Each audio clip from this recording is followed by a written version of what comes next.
Salmo 23, 6 dice: ciertamente el bien y la misericordia me seguirán todos los días de mi vida, y en la casa de Jehová moraré por largos días. Papito lindo, gracias te damos por tu santa palabra que será expuesta en este momento. Háblanos al corazón, Padre bendito, para que podamos realmente ser edificados de parte de Dios y no de parte del hombre. Te lo pedimos en el nombre de Jesús. Amén y amén. Podéis sentaros. Hermanos, esta es la última parte de la serie de mensajes sobre claves para la bendición. Ese es el título, ¿verdad? Claves para la bendición. Ha sido una serie extensa, como todas las series que damos aquí de mensajes, pero hermanos, es digamos como un estilo diferente de hacer predicación, en la cual preferimos ir profundizando en cada versículo, en cada palabra, irle sacando el jugo, ¿verdad? Y no pues agarrar un solo tema y exponerlo un solo día y hacia la pasarraya, ¿verdad? Entonces son estilos diferentes, ¿verdad? Pero en este texto, hermanos, habíamos visto que las claves de la bendición son obedecer a Dios en todo, o por lo menos intentarlo. Habíamos visto que también buscar que la presencia de Dios vaya con nosotros, lo cual pues para eso se requiere santidad y muchas cosas, ¿verdad? Que usted ya las conoce. Y también que es necesario para tener la bendición tener un pastor. El primer pastor es Dios, el principal, pero Él pone también pastores humanos. ¿Por qué es necesario un pastor humano? Para que nos digan también, es verdad, que traigamos un periódico para matar animales. Pues sí, es que me sentí tentado a decirlo porque veo que los hermanos están ahí, ¿verdad? Como que me están saludando así, ¿verdad? Pero no, matando un chicote que anda por ahí, ¿verdad? Hay que el chicote se le mete por aquí, hermano, y le sale por aquí. Mejor que le da que le sale la cera y así el mensaje no me va a quedar, no va, ¿verdad? Va a penetrar, no va a chocar ahí, ¿verdad? Entonces, hermano, pero tratemos de no hacerle caso a esos bichos raros, ¿verdad? Estos animalitos que nos revolotean por la cabeza. Hermano, entonces le decía que estas son las claves. Es necesario tener un pastor porque muchos dicen, no, si yo me congrego en los hombres de negocio, el evangelio completo, porque no hay pastor, ¿verdad? Y dicen, es que yo no me gusta que nadie me esté diciendo nada. Antes no lo hubiera dicho, ¿verdad? Porque la palabra de Dios dice de que la persona que no es de Dios, aquella persona que no viene a la iglesia, no viene a los caminos de Dios, ni se entrega al Señor, porque no quiere que nadie le diga nada. Así dice Juan 3:19. Y esta es la condenación, dice, que la luz vino al mundo, pero los hombres amaron más las tinieblas que la luz, porque sus obras eran malas. Porque todo aquel que hace lo malo aborrece la luz, y no viene a la luz para que sus obras no sean reprendidas. O sea, cuando uno no viene a Jesús, porque no quiere que nadie le diga nada, pues. Y hay gente que dice, no, es que es mejor así, porque no tiene un diaconado, o una directiva, o un pastor que le diga nada. Entonces solo es de llegar, oír un testimonio, que me den comida y me voy. Entonces esos son ministerios buenos, pero son para nada más como un puente para que uno después caiga en una iglesia. ¿Me entiendes? No es para quedarse congregando ahí, eso no es iglesia. Si Dios nos manda a una iglesia es porque sabe que nos va a meter, entre otros, igual que nosotros, que estamos en vías de recuperación del pecado, ¿no, hermano? Entonces aquí no crea que va a venir a encontrar santidad. Ay, voy a ir a la iglesia porque ahí todos me van a amar, todos me van a respetar, porque todo el mundo es santo y perfecto. Aquí venimos pecadores a tratar de recuperar, ¿o no, hermano? Así que acuérdese, el único en el que usted tiene que venir a buscar la santidad perfecta es en Dios. Los demás lo estamos intentando como usted lo está intentando, ¿verdad? Entonces, hermanos, es necesario tener pues alguien que nos esté diciendo, ¿verdad?, la palabra de Dios, aunque no nos guste, pero el principal pastor es Dios. Y dijimos de que Él nos habla del buen pastor acá en este texto, hermano. En el versículo 6 dice que el bien y la misericordia me seguirán. Y veíamos la semana anterior que yo les hacía una pregunta: ¿quién es el bien y la misericordia? ¿Quién es ese que nos sigue a nosotros? Dios. ¿Se acuerdan? La semana pasada lo estuvimos viendo. Utilizamos un texto de Corintios, primera de Corintios 10:4, no sé si se acuerdan. ¿En qué forma se presenta Dios ahí siguiendo a su pueblo? ¿Cómo qué se presenta a Él? Si quiere, búsquelo, primera de Corintios 10:4, porque veo que ya se le olvidó, porque no anotó. Siempre es bueno traer algo que anotar, apuntar, ya repasar en la casa. para que usted sea un cristiano hecho y derecho, con la palabra de Dios en la mente y en el corazón. ¿Nos lo lee, por favor, hermano? Dice, y a todos, dice, bebieron la misma bebida espiritual, porque bebían de la roca espiritual que los seguía, y la roca era Cristo. Vaya, amén, hermano. Entonces allí dice que en el desierto, cuando el pueblo de Israel andaba por ahí, bebieron la misma bebida espiritual. ¿Por qué? Porque ellos tenían sed en el desierto y pidieron algo de beber, y entonces ya querían linchar a Moisés. Moisés habla con Dios, Dios le dice, mira Moisés, hace algo, y hay una roca, le dice, golpea la roca y va a salir agua. Y la roca, Moisés la golpeó, la roca dio agua, y el pueblo bebió, y asunto arreglado. Aquí dice este texto que la roca de la cual bebieron el pueblo de Israel era Cristo, dice. Pero dice la roca espiritual, es decir, esa era una roca de piedra, era, o valga la redundancia, era una piedra, pues una roca, era literalmente una roca, que dio agua, pero que espiritualmente simbolizaba a Cristo, porque Cristo es el que nos da el agua viva. Vimos la semana pasada que Cristo dijo, todo aquel que tenga sed, venga a mí y beba, dice, ¿ya? Y luego dice, esto dijo del Espíritu que habían de recibir los que creyesen en Él. O sea, el agua que Él nos da es el Espíritu Santo. ¿Qué tipo de sed sacia el Espíritu Santo? ¿Una sed material o espiritual? Espiritual, porque Él es espíritu, llena la parte espiritual. La comida física le llena su estómago, le llena la parte material. Usted siente una gran necesidad cuando no ha comido. Le arden las tripas, ¿verdad? Le chillan las tripas cuando no ha comido. De igual manera, le tiene que chillar el espíritu cuando no ha comido palabra. Y si usted no siente que el espíritu le clama por la palabra, algo está mal en usted. Porque la Escritura dice, así como el ciervo brama por las corrientes de las aguas, así clama por ti, oh Dios, del alma mía. Y si su alma no clama, o usted no es cordero, o quizás está llenando la necesidad con el efecto placebo, con otra cosa. ¿Sabe qué es el efecto placebo, hermano? Es cuando una persona está enferma, se ha hecho adicta a un medicamento y para curarla le dan otra cosa y le dicen que es el medicamento que ella tomaba. Y la persona se lo toma y dice, este volado sí, dice, es bueno, dice. Y una pastillita para niños, ¿me entiendes? Ya lo engancharon. Y la persona siente que realmente está curada. Está en la mente, ¿verdad? Tal vez usted, pero lo que pasa es de que si es un dolor real, quizás el medicamento que le han dado no le va a funcionar, ¿me entiendes? Y los dolores del alma son reales, no son inventados, son reales, o no le duele de vez en cuando el alma a usted por alguna cosa. Vean que sí, a todos. Si todos nos sentimos de vez en cuando atormentados por la duda, por preguntas existenciales se nos vienen a la mente todavía. Si ya siendo creyente, ¿quién soy? ¿De dónde vengo? ¿A dónde voy? Como que fuera inconverso, ¿me entiendes? Ese tipo de preguntas llega un cristiano y ya no mucho caben, pues.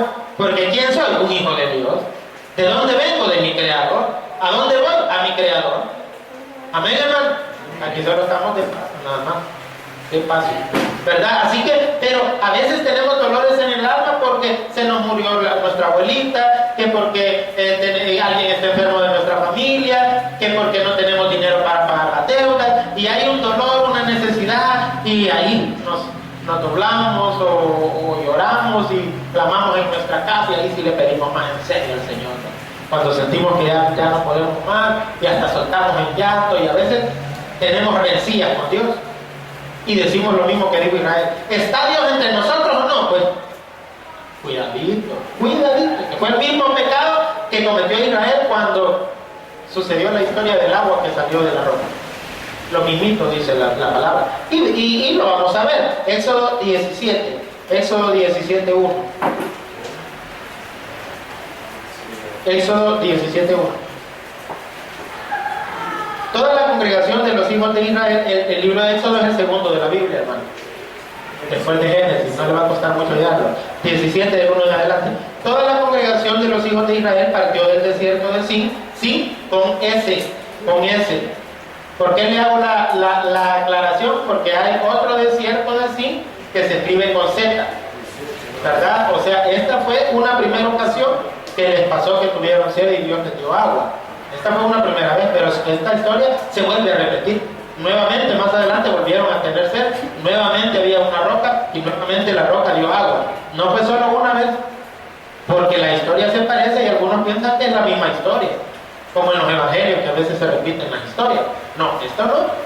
Son dos ocasiones diferentes, por eso le estoy diciendo que ponga atención en los detalles. Aquí dice que toda la congregación de Israel partió del desierto de Sin, o sea, iban saliendo del desierto de Sin por sus jornadas, conforme al mandato de Jehová, y acamparon en Refidim. En ese lugar se dio este milagro esta vez. Ya, no en el desierto de Sin, ya habían salido de ahí y llegan a Refidim, así se llamaba el lugar, donde no había agua, dice, para que el pueblo bebiese. Y altercó el pueblo con Moisés y dijeron, danos agua para que bebamos. Moisés les dijo, ¿por qué altercáis conmigo? Yo tengo la culpa. ¿Por qué tentáis a Jehová? Así que el pueblo tuvo allí sed y murmuró contra Moisés, es más fácil para agarrar la cuenta, y dijo, ¿por qué nos hiciste subir de Egipto? Eso es tanto como que usted dijera, pastor, ¿por qué me sacó del mundo? ¿Por qué me predicó la palabra? Mejor me hubiera quedado allá. Uy, Dios me guarde, ¿no? Y dice, para matarnos de sed a nosotros, a nuestros hijos y a nuestro ganado. Hermano, sinceramente, ¿usted cree que Dios lo ha traído a sus caminos para que usted muera en vergüenza? Si Dios nos trae a sus caminos es para sacarnos en victoria. ¿Eh? Y Pablo dice que para mí el vivir es Cristo y el morir es, o sea, hasta la muerte de un creyente es ganancia. Estimada es a los ojos de Jehová la muerte de sus santos, dice el Escrito. Así que ni de eso tenemos que quejarnos, ¿verdad? Acuérdese que cuando siempre que alguien se muere, ay, nos sentimos tan mal. Pero usted recuerde que es camino que todos llevan. ¿Amén, hermanos? Llevamos, hermano. Vaya, pues llevar, que yo no lo quería decir así, ¿verdad? Pero bueno, entonces dice, y Jehová dijo a Moisés, pasa delante del pueblo y toma contigo de los ancianos de Israel y toma también en tu mano tu vara con que golpeaste el río y ven. Y he aquí, yo estaré ahí delante de ti, sobre la peña en Horeb, porque Cristo es la peña de Horeb, que está brotando agua de vida saludable para ti. Y golpearás la peña y saldrán de ella aguas y beberá el pueblo. Y Moisés lo hizo así, en presencia de los ancianos de Israel. Hermano, ¿cuál fue la orden? Golpear la roca. ¿Cuántas veces? Una vez. ¿Y cuántas veces la golpeó? No. Ahí dice que una vez, que Moisés lo hizo así, dice. Al decir que lo hizo así, quiere decir que obedeció. Dios le dijo, golpea la roca. Golpeó la roca y salió agua. Una vez le dijo que le pegara, una vez la golpeó. Este es el primer evento. Aquí Moisés no falló. Moisés cumplió con lo que Dios le había dicho. Y claro, Dios dio su agua, ¿verdad? Porque mire, porque el siervo obedeció. Y aún cuando el siervo desobedeció, también Dios dio el agua. Es bien interesante, ¿verdad? De ahí podemos sacar una enseñanza. Nosotros los pastores no somos perfectos, ¿verdad? Sépanlo de ya. Podemos fallar. Y fallamos y la pegamos a cada rato, aunque usted no le dé cuenta. Fallamos, somos humanos, ¿o no, hermano? Pero aunque el siervo falle, no quiere decir que el agua no va a fluir de aquí para allá, hermano. Porque el agua la da la roca, no el siervo. Amén, hermano. Cuando Moisés obedeció, la roca dio su agua. Y cuando Moisés desobedeció, la roca dio su agua. ¿Quién dio el agua? La roca. ¿Y la roca era? Recuerde, la honra y la gloria es para Él. Nosotros los hombres no damos el agua de vida. Solo le hacemos, nosotros somos los que golpeamos la roca. ¿Ya? O sea, Dios nos dice, abrir la Biblia. Y de la Biblia saldrán aguas para darle a mi pueblo, dice. Y a veces golpeamos a Jesús de cierta forma, ¿verdad? Es bueno un toquecito a Jesús, ¿verdad? Solo uno. Ya se le dio ese toque en la cruz del Calvario. Pero seguirlo golpeando no es muy adecuado, hermano. A él una vez lo golpearon y ese era más que suficiente. Pero nosotros seguimos golpeando. Seguimos dándole duro a Jesús. Le queremos sacar las cosas a la fuerza, a regañadientes. Ya le voy a decir por qué le estoy diciendo eso. Dice, y llamó el nombre de aquel lugar Masá. ¿Qué significa Masá? Ahí tiene una letrita su Biblia. Mire, busque esa letrita en la parte de abajo. ¿Qué significa Masá? Esto es prueba. Porque ahí probaron a Israel. ¿Será que Dios no sabía cómo iban a actuar ellos? Sí, Dios ya sabe, ¿no? Dios es omnisciente y tiene un atributo que se llama presciencia, que significa conocimiento anticipado. Cuando Dios nos prueba, la prueba es para que nosotros demostremos a ver si como roncamos, dormimos o como si ladramos, mordemos.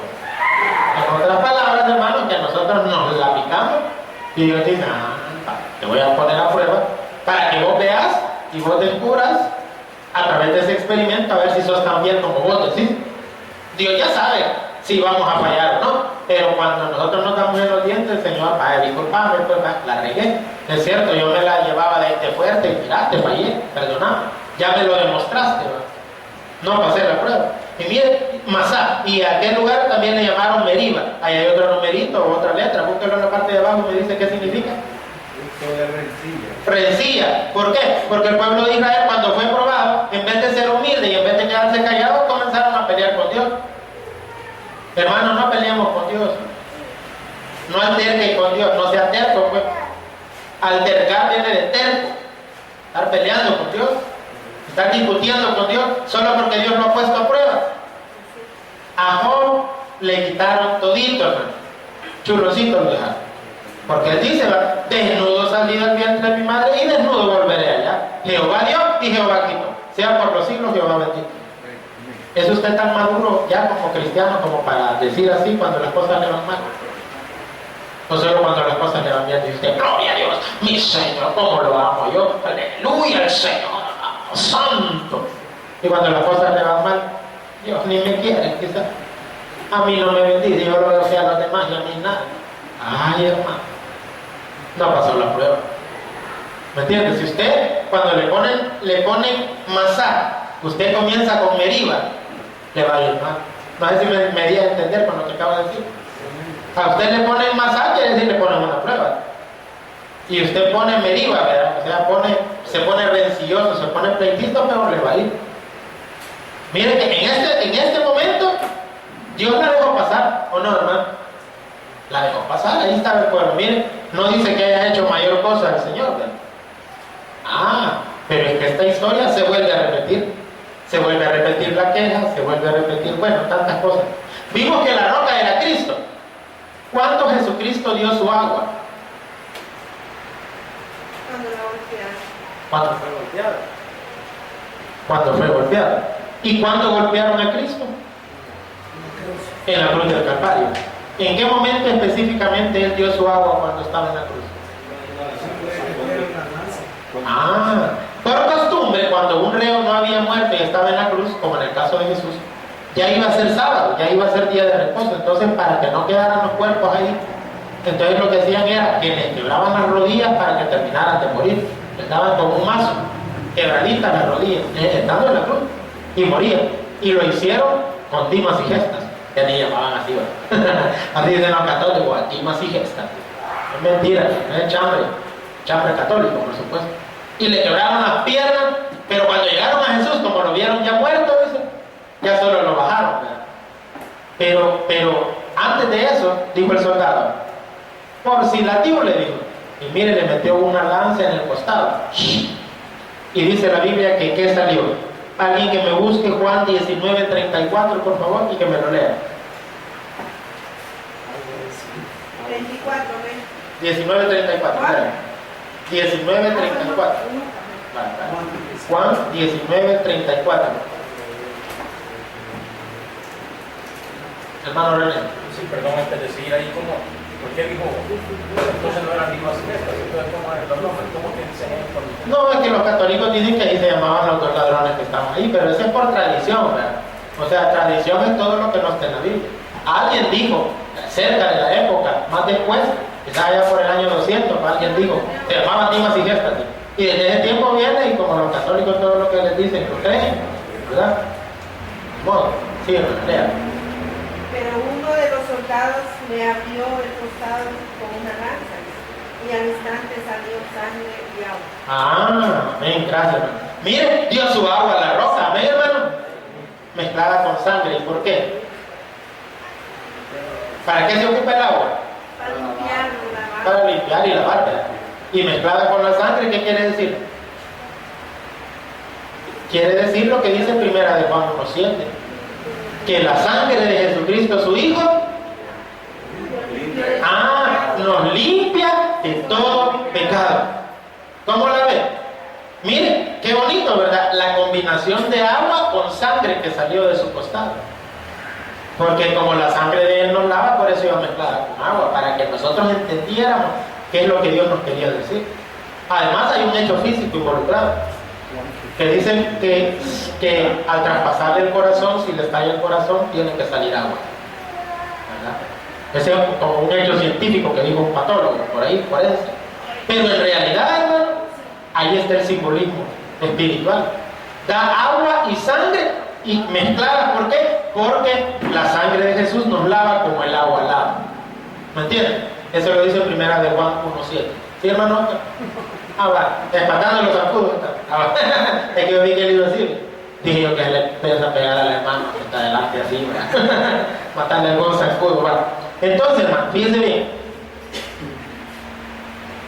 No sé si la semana pasada, no recuerdo, si les di un texto de Levítico 14 donde el sumo sacerdote agarraba un recipiente de barro y echaba agua y sangre ahí. No. Pues veámoslo. Levítico 14, el siguiente libro, hermano, después de Éxodo. No me vayan a ir muy lejos. Levítico 14, del 4 en adelante. ¿Quién sabe que termine? Que detenga el reloj, que se detenga el reloj, no marque las horas, como dijo un salmista. No era salmista. Sí, porque no termina. Levítico 14, del 4 en adelante. ¿Lo tenemos? Desde el 1 dice: habló Jehová a Moisés diciendo: esta será la ley para el leproso cuando se limpiare. El leproso era símbolo del pecador. Será traído al sacerdote. El sacerdote es Cristo. Y este saldrá fuera del campamento y lo examinará. Y si ve que está sana la plaga de la lepra del leproso, el sacerdote mandará luego que se tomen para el que se purifica 2 avecillas vivas, limpias, y madera de cedro, grana e hisopo. Quiero que me entienda esto, hermano.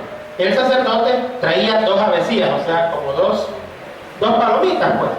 Y luego dice: cedro. ¿Qué es cedro? Es un pedazo de madera de cedro. Grana, que sería, hermano, un trapo color rojo que se colocaba sobre el cedro, haciendo como un gran fósforo, digamos. Los fósforos hasta cabecita roja tienen para la mayoría. Es como un fósforo grande, pero se le llama hisopo, por eso dice después el hisopo. Y los mojará, dice. ¿Con qué tenía el sacerdote que mojar estas cosas? Dice el versículo 5: mandará el sacerdote matar una avecilla en un vaso de barro sobre aguas corrientes. O sea, hermano, que el sacerdote agarraba, mire, un recipiente de barro, digamos que ponemos aquí el recipiente, y usted imagínese, porque no tenemos por qué ejemplificarlo por aquí, ¿no? Ahí estamos. Digamos que este es el vaso de barro, ¿verdad? Voy a utilizar esto. Entonces dice que agarraba una avecilla, digamos que esta es la avecilla, y la mataba, y claro, le salía sangre, ¿verdad? Y en este recipiente había agua, ¿verdad? Este dinero se va a hacer agua, un poquito. Entonces, fíjense bien, dice de que le sacaba la sangre y la sangre se mezclaba con el agua y sangre en un recipiente de barro. ¿Me está entendiendo, no? Vale. Esta era la avecilla muerta. Y miren lo que dice después, dice en el 5: mandará el sacerdote matar una avecilla en un vaso de barro sobre aguas corrientes. Después tomará la avecilla viva, el cedro, la grana y el hisopo, y los mojará con la avecilla viva. O sea, todo eso, junto con la avecilla viva, todo eso lo tenía que mojar. ¿En dónde? En la sangre de la avecilla muerta que estaba sobre las aguas corrientes, ¿verdad? Entonces, lo que hacía era esto. Vale, ya estaba aquí la avecilla muerta, la sangre de ella mezclada con agua en el recipiente de barro. Agarraba la avecilla viva, la mojaba, así viva, ¿verdad? Y entonces esa avecilla, ¿con qué estaba marcada? Con agua y sangre. Entonces luego la dejaba ir. Y se iba, como estaba viva, ¿verdad? Salía volando la palomita. Ese era uno de los procedimientos. Luego Sigamos leyendo, dice el versículo 6. No, en el 7. Y rociará, dice, 7 veces sobre el que se purifica de la lepra y le declarará limpio. Para declarar limpio a la persona de la lepra, o sea, símbolo del pecado, ¿qué se tenía que hacer? Rociar 7 veces a ese inmundo. ¿Con qué? Con todas esas cosas. Es decir, que ese palo de cedro, con el trapo rojo que le había puesto, o sea, el hisócopo, lo mojaba con el agua y la sangre. Y digamos que Kevin, vení por acá, por favor. Digamos que el hermano Kevin es el leproso, el pecador. Entonces, ahí porque es alguien, hermano. Entonces, digamos que este es el palo de cedro con el hilo de grana, con el trapo de grana, el color rojo. Entonces venía el sacerdote y mojaba aquí este hisopo con la sangre mezclada con agua. Y le tenía que hacer 7 veces al pecador así. 3, 4, 5, 6, 7. Entonces lo dejaban marcado con agua y sangre y lo declaraba limpio, no está limpio. Pero, fíjate bien, también con la avecilla, hacía lo mismo, ¿ya? Con la avecilla. O sea, con estas cosas, tanto con la avecilla como con el hisopo, tenía que rociar 7 veces. ¿Qué significa el número 7 en la Biblia? Pueden sentarse. Totalidad. Totalidad o plenitud, como dice el hermano Miguel. Totalidad. ¿Y qué significa entonces que a nosotros, el Señor Jesús, como nuestro sumo sacerdote, nos aplica sangre y agua 7 veces? ¿Qué significa? ¿Por qué 7 veces nos aplica su sangre? Para que nos limpie solo los pecados pasados. ¿Amén, hermano?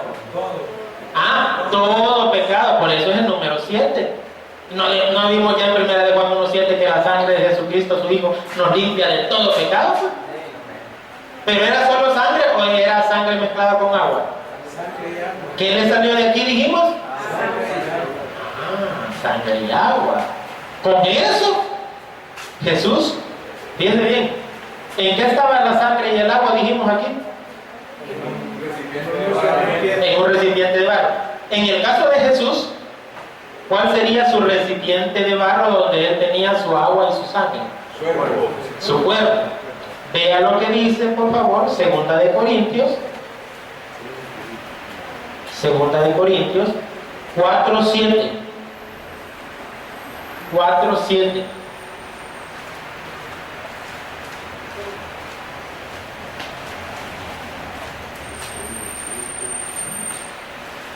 ¿Quién me lo lee? 4:7. Sí. Pero tenemos 4. Sí, ese es. Pero tenemos este tesoro en vasos de barro, para que la excelencia del poder sea de Dios y no de nosotros. Amén, gloria a Dios. Gracias, hermano. ¿Sabe? Ese texto es lo que está diciendo. Que nosotros tenemos a Cristo, al Espíritu Santo, el Evangelio y todas sus bendiciones en un vaso de barro. ¿Cuál es el vaso de barro? Nuestro cuerpo. Y Dios, que es el gran tesoro, está dentro de nosotros. Amén, hermano. Entonces el cuerpo de un ser humano es un vaso de barro. ¿Por qué? Amén, porque fuimos hechos del polvo, del barro, pues. Amén. Entonces Jesús era el sumo sacerdote. Jesús era el trapo de color rojo. Jesús es el hisopo. Jesús es la avecilla que murió. Jesús es el agua. Jesús es el recipiente de barro. Jesús es todo, hermano. Amén. Fíjese bien, en el vaso de barro que había agua y sangre. ¿Y cuál era el vaso de barro de Jesús? Su cuerpo. Y cuando rompieron el vaso de barro, ¿qué salió? Agua y sangre. ¿Para qué? Para rociarnos 7 veces y declararnos limpios de todo pecado. Somos salvos. ¿Es motivo suficiente para agradecerle a Dios, sí o no? Ya ven, mire, es que este misterio no todo el mundo lo entiende. ¿Y sabe por qué no lo entiende? Porque andan queriendo salvarse por obras todavía. No lo entiendo yo. No han entendido entonces esta palabra. Y mire, después de esto que sucedió, hermano, ahí podemos ver, bueno, les sacaría otro texto, pero creo que O solo lo leemos así rapidito, ¿verdad? No me quiero quedar así picado. Primera de Juan 5:6. Primera de Juan 5:6.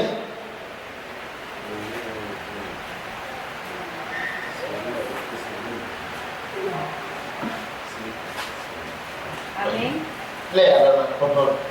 Cuando Jesús lo vio acostado. No, ese es Juan, primera de Juan. O sea, sí, la carta de las... Antes del Apocalipsis. Sí, antes de Apocalipsis. Primera de Juan, ¿qué? 5:6. Este es Jesucristo que vino mediante agua y sangre, no mediante agua solamente, sino mediante agua y sangre. Vaya, este es Jesucristo que vino mediante ¿qué? Agua y sangre. No mediante agua solamente, sino que mediante agua y sangre. Amén, hermano. Su sangre mezclada con agua nos limpia de todo pecado. Y mire qué maravilloso. ¿Qué dijimos que hacía con la avecilla viva? La mojaba en agua y sangre. Con agua y sangre. Y cuando la dejaba ir, ella llegaba al cielo, simbólicamente hablando, ¿verdad? Marcada con sangre y agua, ¿sí o no? ¿Y qué pasó con Jesús? Primero lo mataron, ¿sí o no? Era la avecilla muerta. Y luego resucitó, era la avecilla viva. Y cuando él se fue al cielo, cuando llegó al cielo, llevaba las marcas de la sangre en sus manos, en su costado y en sus pies. Amén. Él era la avecilla viva que se llevaba los pecados. Amén, hermano. Miren o sea, a mí me apantallan estos misterios de la palabra, mire, porque uno llega a entender así, de esa manera, realmente la salvación. Porque siempre nos viven diciendo, la salvación no se pierde, pero cuando hemos cometido un pecado grave, como que dudamos, ¿verdad? ¿Será? Porque lo que hice no tiene perdón de Dios. Tenga cuidado con lo que dicen, ¿no? Tenga cuidado porque usted no cree que Dios le pueda perdonar, entonces quizás nunca lo ha recibido de corazón. Pero mire, para rematar el libro de Números.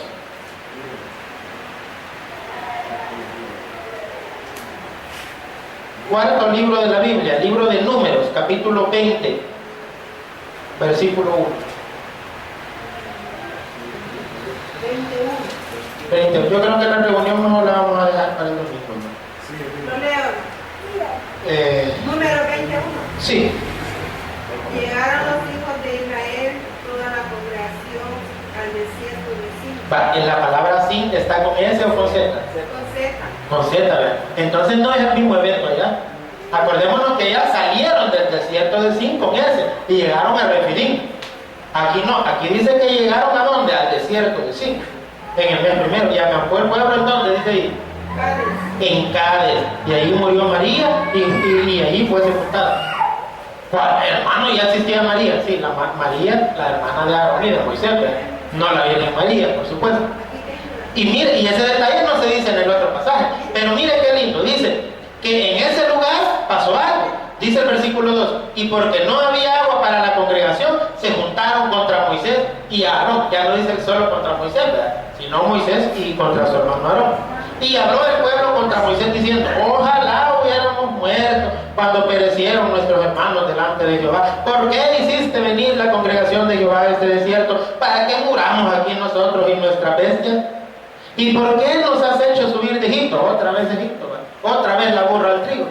Por eso dijo un teólogo, a Dios le tardó un día sacar a su pueblo de Egipto, de la esclavitud de Egipto.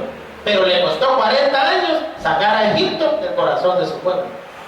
Porque ya pasaron todavía 40 años, mejor no regresamos, mejor no volvemos. Yo no entiendo por qué cuando Dios nos ha sacado a libertad, nos queremos volver a la esclavitud. Pablo decía, oh Gálatas insensatos, dice, ¿quién nos fascinó? Dice, para oír un evangelio diferente o para regresar a la falsa costumbre, dice la palabra. Y luego dice, fíjese bien, en el versículo 6, y se fueron Moisés y Aarón delante de la congregación a la puerta del tabernáculo de reunión, y se postraron sobre sus rostros, y la gloria de Jehová apareció sobre ellos. Y habló Jehová a Moisés diciendo, toma la vara y reúne la congregación, tú y Aarón tu hermano, y golpea la peña a vista de ellos. ¿Amén, hermano? No, amén. No, amén. Ahí no se golpea la peña. Vea bien, por favor. Habla, Señor, porque tu siervo oye. ¿Cómo dice ahí, hermano? ¿Cuál fue la orden? Ahí está, miren, en el versículo, pero yo quiero que lo vean, no vayan a estar diciendo que yo me lo inventé. Versículo 8. Toma la vara, reúne la congregación, tú y tu hermano, y Aarón tu hermano, y hablad a la peña. No dice golpéala. Ven que no es la misma historia. Allá le dijo que le pegara, ¿sí o no? ¿Cuántas veces? Una. ¿Y cuántas veces le pegó? Una. O sea, no desobedeció. Pero aquí le dijo que le hablara a la peña. Y dice, y ella dará su agua, y le sacarás agua de la peña, y darás de beber a la congregación y a sus bestias. Entonces Moisés tomó la vara de delante de Jehová como él le mandó. Y reunieron Moisés y Aarón a la congregación delante de la peña. Y les dijo, oíd ahora, rebeldes. ¿A quién está hablando Moisés? Al pueblo. ¿A quién le dijo Dios que le hablara? ¿A quién le dijo Dios que le hablara? A la peña, a la roca. ¿Y por qué le está hablando a la congregación? Por burrito, ¿no? Es que todos los siervos somos así. Y no me refiero solo a los pastores, usted también, no me mire mal, ¿verdad? Somos desobedientes. Dios nos dice una cosa y hacemos otra, lo contrario lo hacemos. Y hermano, fíjese bien, esto es delicado. Porque fíjese que Moisés quería que el pueblo cambiara. Y les dice, rebeldes. Así no va a cambiar el pueblo. Que a veces la gente cuando uno les dice, ustedes son rebeldes, peor se ponen. Yo no soy rebelde, dice. Y si me sigue diciendo, le voy a tirar esta Biblia. Y no es rebelde. ¿Verdad? Pero el Señor dice, si querés que el pueblo cambie, ya no le sigas diciendo, o sea, cuando veas a una persona necia, dice el Señor, es de más que discutir con ella, no va a hacer caso a tus razones. No es sabio estar discutiendo con alguien que es necio. ¿O no lo dice el proverbio, hermano? Entonces el Señor en ese caso dice, ya no hables con él, háblale a la peña. Pedirle a la peña que ella lo cambie. El único que cambia es Dios. Yo no lo puedo cambiar a ustedes, aunque no me puedo cambiar yo solito, yo lo puedo cambiar a ustedes. El único que no puede cambiar se llama Cristo Jesús. Por lo tanto, usted no le ande hablando a la gente, no confíe en la gente, confíe en Dios, hermano. Mire, hablad a la peña. Mire, hay gente que a veces para conseguir un trabajo le hablan a un chero. Yo tengo un amigo y él me va a servir de palanca. Ya. Está bien, pero la confianza no debe estar en la palanca. Debe estar en Dios, que es el dueño de todo. ¿Ven? Porque dice, hablar a la peña. Siempre que usted vaya a buscar un trabajo, siempre que usted vaya a hablar con alguien importante para hacerle alguna petición, siempre que usted vaya a hacer alguna gestión, algún organismo de gobierno, empresa, lo que sea, primero tenemos que hablarle a quién. A la peña, a la roca. ¿Quién es la roca? Cristo. Y Él dará su agua, dice ahí. ¿Sí o no? Y a pesar de nuestras rebeldías. Sí. A veces sí, ¿vale? Cuando ya le colmó la paciencia, ya no. ¿Ya? Pero a veces, a pesar de nuestra rebeldía, porque Moisés fue rebelde. Le estaba diciendo rebelde a ellos y él era rebelde, porque no hizo como Dios le dijo, y sin embargo Dios dio el agua. Por eso le digo, nosotros los pastores somos como chorros. A veces estamos bien podridos, pero lo que todavía sigue saliendo de nuestra boca sigue siendo palabra de Dios. Usted no deseche la palabra por el tipo de predicador que la esté dando. No, es que a mí me cae mal ese pastor, entonces lo que predica no sirve. Porque lo que está predicando es la palabra de Dios. Póngale atención a la palabra y tome del agua que sale del chorro, pero no se come el chorro. Le puede hacer daño y se come el chorro. Está podrido, hermano. Pero el agua es así, tómesela, porque viene de Dios, viene de la roca.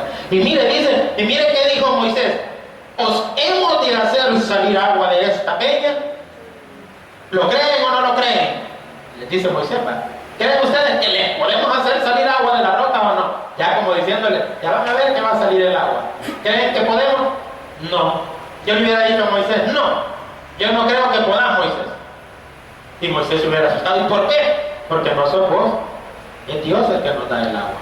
Hay que no te estés jactando, porque Moisés lo estaba diciendo algo así, algo parecido como dos fulanos, ¿verdad? Que hace poco los acaban de declarar santos, porque hicieron 2 milagros cada uno. Hay una costarricense que dice que le pasó pidiendo al Papa, dice, y el Papa le hizo el milagro. Gracias a ese milagro que ella narró, entonces al hombre lo declararon un santo y lo pusieron una imagen de él en un altar para que la gente le pida, porque si hizo un milagro en vida, como no lo va a hacer ya muerto. Imaginen qué estupidez más grande contra la palabra de Dios. Si el hombre no puede hacer milagros. Por eso es que aquí regañó Dios a Moisés y no lo dejó entrar a la tierra prometida, porque él se jactó. Le vamos a hacer salir agua, y de ahí ni Moisés ni yo, nadie, los hombres no somos nadie. No se fanatice por hombre. El hombre tarde o temprano la va a decepcionar. Miren lo que dice el versículo 11. Entonces alzó Moisés su mano y le habló a la peña, y la peña dio agua. ¿Amén, hermanos? No, vean. Golpeó la peña con su vara. ¿Y cuántas veces? 2 veces. Y salieron muchas aguas y bebió la congregación y sus bestias. Y Jehová dijo a Moisés y a Aarón: por cuanto no creísteis en mí para santificarme delante de los hijos de Israel, por tanto no meteréis esta congregación en la tierra que les he dado. En otras palabras, por no creer no entran a la tierra. Por incrédulos no van a entrar al cielo, muchos. Fíjense bien, la tierra de Canaán es símbolo del cielo. Canaán es símbolo del cielo. Y los que no van a entrar al cielo son los que no creen. Los que no creen en qué. ¿Por qué Moisés le echa en cara que no creían? Porque a Moisés Dios le había dicho hablarle a la peña. ¿Y qué hizo él? Le pegó una vez. Y él se ha de haber acordado que una vez ya le había golpeado y en la roca vio agua. Y viene y la golpea, y como no salía agua, es que yo no le había dicho que le golpeara, le había dicho que le hablara. Entonces Dios se tardó y vino Moisés y le volvió a pegar. Entonces ya eran 3 veces que le había pegado. Dios solo le dijo pegarle una vez. Y él le pegó una vez y esta vez le pegó 2 veces. Ya 3 veces le pegó. Y eso fue lo que más le desagradó a Dios. Porque ¿quién era la roca? Cristo. ¿Cuántas veces se debía golpear Cristo en la cruz? Una. ¿Y por qué no 2 o 3? Si a los sacrificios del Antiguo Testamento morían cada año los corderos a volver a perdonar. Como uno al fin de año ya se sentía pecador, ¿verdad? Llevaba su animalito y lo rociaban con la sangre y hacían todo el ritual, y a la persona se iba para su casa limpito, ¿verdad? ¿Y por qué regresaba el otro año con otro cordero? ¿Sabe por qué? Porque se volvían a sentir sucios de pecado. Y cuando uno se siente sucio, quiere seguir sacrificándose él, o que se sacrifique otro por uno, porque uno se volvió a ensuciar y se siente mal y se siente en pecado, y entonces necesita otro sacrificio, y otro sacrificio, y otro sacrificio, porque esos sacrificios solo perdonaban los pecados pasados. ¿Y por qué Cristo debía ser golpeado solo una vez? Porque Él perdona los pecados pasados, presentes y futuros. Por lo tanto, hermano, su salvación fue ya de una vez y para siempre. No necesita la roca que la estén golpeando. Una vez ya la golpearon en la cruz. Ahora, ¿qué es lo que tenemos que hacer con la roca? Hablarle. No ande golpeando a la roca con sus malas acciones, con su lengua. No ande golpeando a la roca criticando a los demás. No ande golpeando a la roca haciéndole mal a su vecino. No ande golpeando a la roca haciéndole daño a las personas que lo rodean, o incluso a los que lo aman. No golpee ya a la roca con sus actitudes. Pero ese golpearlo 3 veces significa como que Jesús necesitaba volver a morir otra vez. No, Jesús murió de una vez porque ahí nos perdonó todo. Ya somos salvos, pues. Ya ni nos tenemos que sentir nosotros como pecadores así. Ay, qué inmundo me siento. Si usted se siente inmundo y cree que necesita que Jesús venga a morir por usted otra vez, usted no es salvo, hermano. Perdóneme, pero usted no es salvo. El que es salvo tiene que sentirse limpio, puro, perfecto, porque dice la Biblia que con una sola ofrenda hizo perfectos para siempre los santificados. ¿Y sabe cómo le puede usted dar gloria a Dios por todo lo que ha hecho por usted? Haciendo lo que dice la última frasecita del salmo que estábamos viendo al inicio, el Salmo 23. ¿Qué dice al final de ese salmo? Morar todos los días en el salmo. Dice, después de que dijo, el bien y la misericordia me seguirán, y que vimos que la roca nos seguía, la roca sigue a su pueblo. Jesús viene tras nosotros con su grande bendición. Dice, el bien y la misericordia me seguirán todos los días de mi vida, y en la casa de Jehová moraré por largos días. ¿Cuál es la casa de Jehová, hermano? Su templo, su iglesia. ¿Viene usted seguido? ¿Es usted fiel a la casa de Jehová? ¿Es usted fiel a su Dios? ¿O es veleta? ¿O viene ya muy de vez en cuando? Me gusta lo que dice Juan 13:1. Dice, y como Jesús había amado a sus discípulos, los amó hasta el fin, dice. Porque el amor nunca deja de ser. Y si usted dice que ama a Dios, ámele todos los días de su vida. Démosle un aplauso al Señor, hermano, y vamos a orar.